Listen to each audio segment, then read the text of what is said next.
High, আমার নাম মিলন। আমি মানসিক সমস্যা নিয়ে কথা বলি। আজকে যে বিষয়টা নিয়ে আমি কথা বলব সেটা হচ্ছে বুক ধড়ফড়, শ্বাসকষ্ট, হার্টবিট বেড়ে যাওয়া।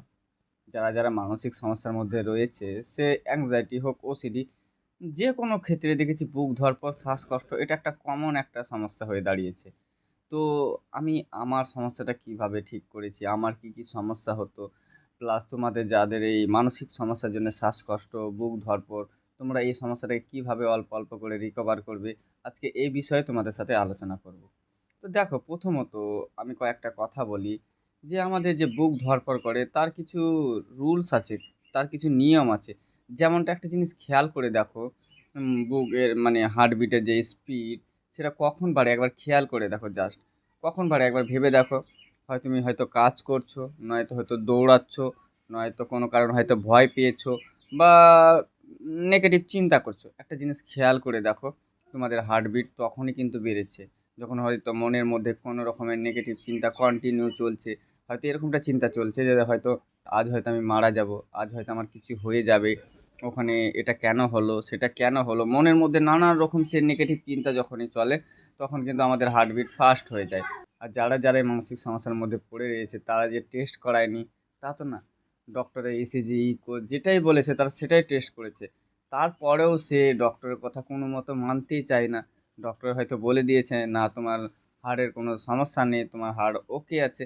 বাট সে একটা মানে কি বলবো, যে ডক্টরকে বিশ্বাসই করতে পারে না কোনো মতো। প্রথমত আমি একটা কথা বলবো, ডক্টরের কথা অবশ্যই মানা উচিত। কারণ তুমি ভাবো, যাদের রিয়ালে হার্টের সমস্যা হয়েছে, যাদের অন্যান্য যে শ্বাস প্রবলেম হচ্ছে, যে এত কষ্ট হচ্ছে, তুমি ভেবে দেখো এই যে সমস্যাটা যেগুলো হচ্ছে, হার্টবিট ফাস্ট হওয়া, প্লাস ধরো তোমার শ্বাসকষ্ট হওয়া, এত জোরে হার্টবিট, মানে অনেকে তো অনেকভাবে মানে এটা বলে যে আমার বুক ধড়ফড় করছে, কেউ বলছে আমার হার্টবিট ফাস্ট চলছে, কেউ বলছে আমার উম, একবার গ্যাপ মেরে চলছে। মানে একটুকু মানে একটা জিনিস খেয়াল করে দেখো, যারা এই মানসিক সমস্যার মধ্যে রয়েছে তাদের তো তোমরা তো জানছো যে হার্টবিট, তুমি ভাবো এই যে হার্টবিট বাড়ার যে কারণগুলো, একবার ভেবে দেখো, নিজের মধ্যে নিজেকে জিজ্ঞেস করো, হার্টবিট যখন তোমার বাড়ছে এর কারণটা খুঁজে দেখো।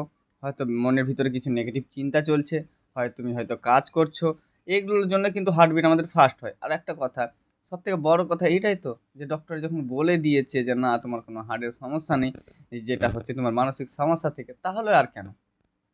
একটা জিনিস আরো ভালো করে বোঝো, যদি তোমার কিছু হতো বা হবার থাকতো, তাহলে কি এতদিনে হতো না? তোমার যে বুক ধড়ফড় বলো, শ্বাস প্রবলেম বলো, একবার খেয়াল করে দেখো তো কতদিন ধরে হচ্ছে। কারো ১ বছর, কারো ৬ বছর, কারো ১০ বছর। তোমার রিয়ালে যদি হার্টের কোনো সমস্যা হতো বা অন্যান্য কোনো সমস্যা হতো, তুমি এতদিন বেঁচে থাকতে পারতে? পারতে না। তাহলে আর সবথেকে কমন যে বিষয়টা আমরা তো এখন জানি, বুঝি যে যারা এই মানসিক সমস্যার মধ্যে রয়েছে তাদের এই সমস্যাগুলো একটা কমন সমস্যা, প্রায় সবারই মধ্যে হয়ে থাকে। তাহলে নিজেকে যখন অল্প করে এইভাবে পজিটিভ দিবে তো।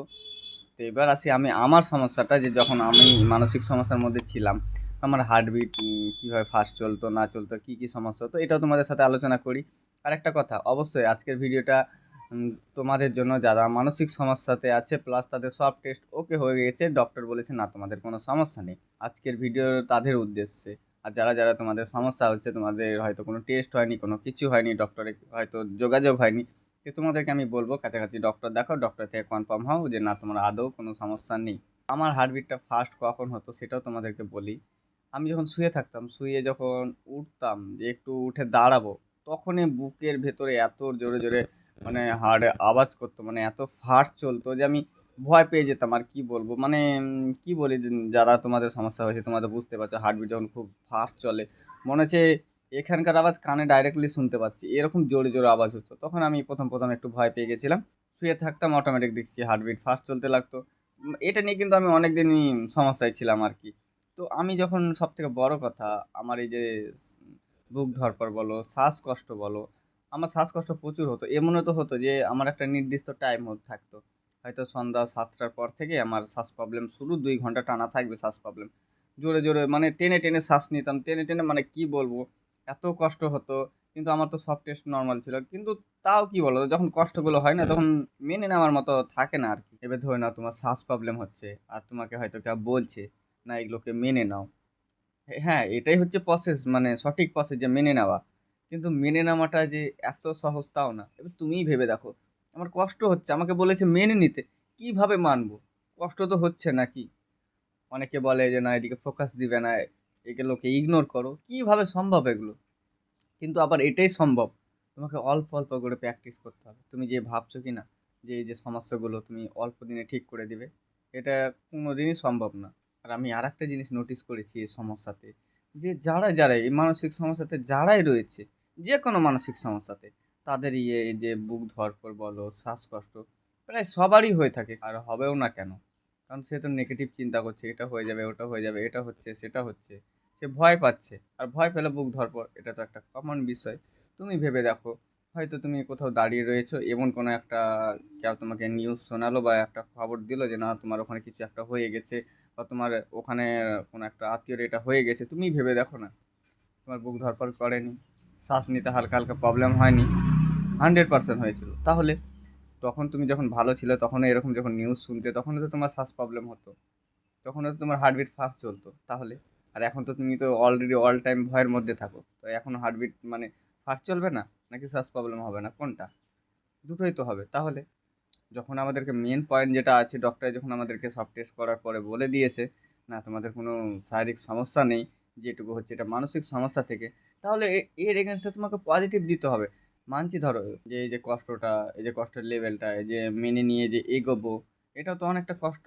কিন্তু যে কি করবা বলো, এই হচ্ছে অপশন যে তোমাকে এখান থেকে রিকভার করবে। আমি যেভাবে রিকভার করেছি এই সমস্যাগুলো, সেগুলো তোমাদেরকে বলি। তো দেখো, প্রথমত আমি এভাবে করে নিজেকে পজিটিভ দিতে শুরু করেছি।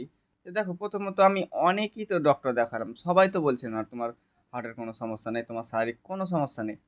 তাহলে আমি ওইগুলো থেকে পজিটিভ নিয়েছিলাম, যে ডক্টর যখন আমাকে বলছে না তোমার শারীরিক কোনো সমস্যা নেই, যেটুকু হচ্ছে এটা মানসিক সমস্যা থেকে। যখনই আমার কষ্টগুলো হচ্ছে, মানছি ধর আমার কষ্ট লেভেলটা তোমাদের যেটা হচ্ছে আমারও সেমটা হতো, তো আমি যখন হতো তখন নিজেকে এটাই বলতাম যে ডক্টর হয়তো বলেছে আমার কোনো শারীরিক সমস্যা নেই, আর মানসিক সমস্যার জন্য এরকমটা হয়। আর এখন এটা কমন দেখছি, প্রায় সবারই হয়ে থাকে। তাহলে এই যে অল্প অল্প করে, এটা একদিনে না, কন্টিনিউ আমি অনেক দিন প্র্যাকটিস করতে করতে অটোমেটিকলি মাইন্ড আমার এটাই নিতে শুরু করেছে না, না এটা আমার শারীরিক কোনো সমস্যা না, এটা আমার মানসিক সমস্যা। তারপরে অল্প অল্প করে একটা পর্যায়ে গিয়ে দেখি আস্তে আস্তে করে সব যেসব শারীরিক সমস্যাগুলো না, সে সব মানে পেছন ছেড়ে দিয়েছে। কারণ আর একটা ধরো কথা বলি তোমাদেরকে, যে আমাদের মানসিক সমস্যাতে যারাই রয়েছে, দুই একটা সমস্যা নিয়ে তো সে থাকতেই পারে না। এত রকমের সমস্যা যে বলার মতো না। তো একটা কথা কনফার্ম, যে ডক্টর যখন বলে দিয়েছে না আমাদের শারীরিক কোনো সমস্যা নেই, তো মানে সমস্যা থাকার কথাই না আর। কারণ সে তো ডক্টর, সে তো টেস্ট করেছে, দেখেছে যে না কোনো প্রবলেম আছে কিনা। তো সে যখন বলে দিয়েছে, তাহলে কেন?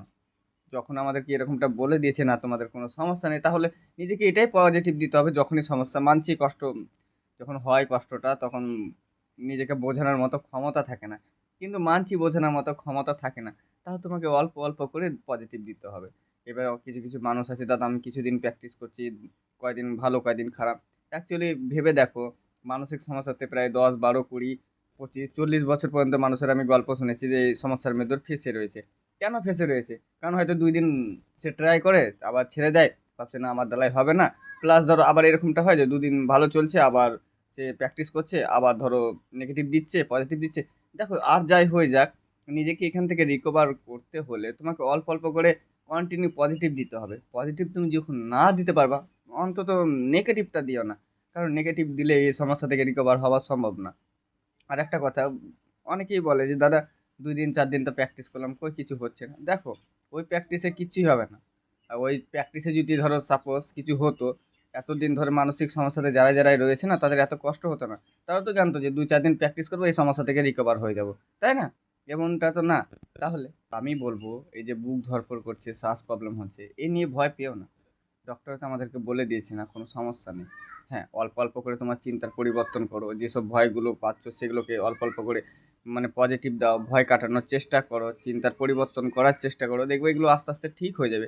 আর সব থেকে বড় কথা, হার্টকে তুমি কাজ শেখাতে যেও না। কারণ হচ্ছে এই যে আমাদের ধরো হার্ট ফাস্ট চলছে, কেন চলছে? এটা ফাস্ট হওয়ার কথা না। তুমি ভাবো, তোমার যখন জ্ঞান ছিল না, ছোট ছিলে বা শুয়ে থাকে, তখনও তোমার হার্ট কিন্তু কাজ করে, তখন তুমি কিন্তু তোমার হার্টকে শিখিয়ে দাও না যে না এ সময় এইভাবে চলতে হবে, ওইভাবে। তার জন্য বলো, হার্টকে হার্টের কাজ করতে দাও। কারণ তুমি একটা জিনিস ভেবে দেখো, তুমি ভয় পাচ্ছ তবে তো তোমার হার্টটা বিট বাড়ছে, তাই না? তাহলে তুমি তোমার মতো করে কাজ চালিয়ে যাও, হার্টকে হার্টের মতো কাজ করতে দাও, দেখবে আস্তে আস্তে এই সমস্যাগুলো কোথায় হারিয়ে যাবে। তো চলো, আর ভিডিও বেশি বড় করবো না। তোমরা যদি আমার চ্যানেলে নতুন হও, আমার চ্যানেলটিকে অবশ্যই সাবস্ক্রাইব করতে পারো। আর কিছু জিজ্ঞেস করার থাকলে অবশ্যই নিচে কমেন্ট করে দিও, আমি চেষ্টা করবো তোমাদেরকে উত্তর দেওয়ার। ততক্ষণ নিজের খেয়াল রেখো, সুস্থ থেকো, দেখা হচ্ছে পরে ভিডিও কোনো অন্য বিষয় নিয়ে। ততক্ষণ